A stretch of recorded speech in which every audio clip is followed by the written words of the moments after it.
And what's sort of the impact been? Because, again, all this kind of happened, like you said, in a short period of time.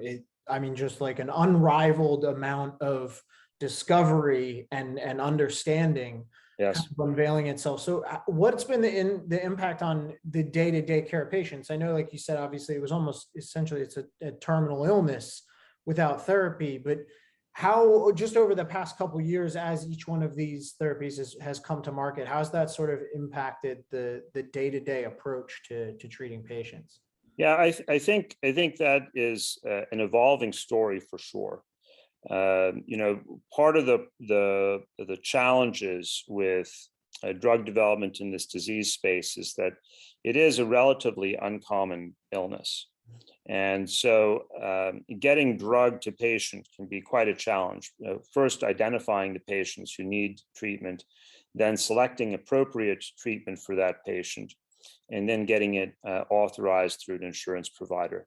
Now, as exciting and wonderful as it is to have three highly effective drugs available, there are challenges with getting these medications to patients. All three drugs are extraordinarily expensive. And that is a major barrier to access, not surprisingly.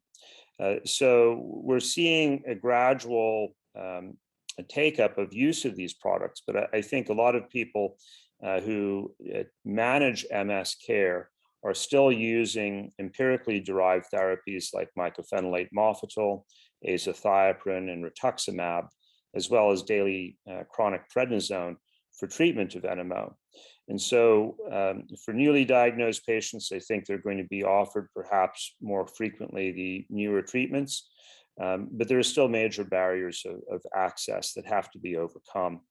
I personally do think that drugs that have gone through the rigors of clinical trials, where you can really explain to a patient what the actual efficacy is and safety profile, have, in my mind, a clear advantage over empirically derived off-label therapies, where you say, well, we think it works, but we don't really know for sure. So I definitely have a bias in that regard, just generally speaking. If there's nothing available, hey, there's nothing available. And then, of course, you're going to use whatever you can. But when you have FDA-approved drugs that have gone through the process, I think you have to at the very least, discuss those treatments with your patients. And not simply rely on older therapies that have been around for a while that you have more comfort and familiarity with. Two of the products were also launched during the pandemic.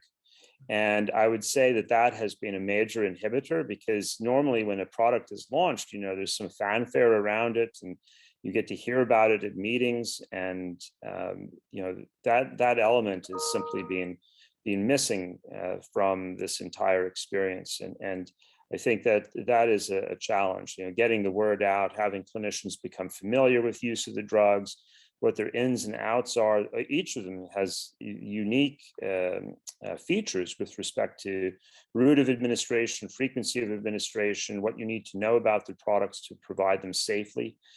So each of these drugs, takes a little bit of effort to get physicians up to speed with. And I think, the fact that all of this occurred during the pandemic has been a real inhibitor on getting that kind of medical education out.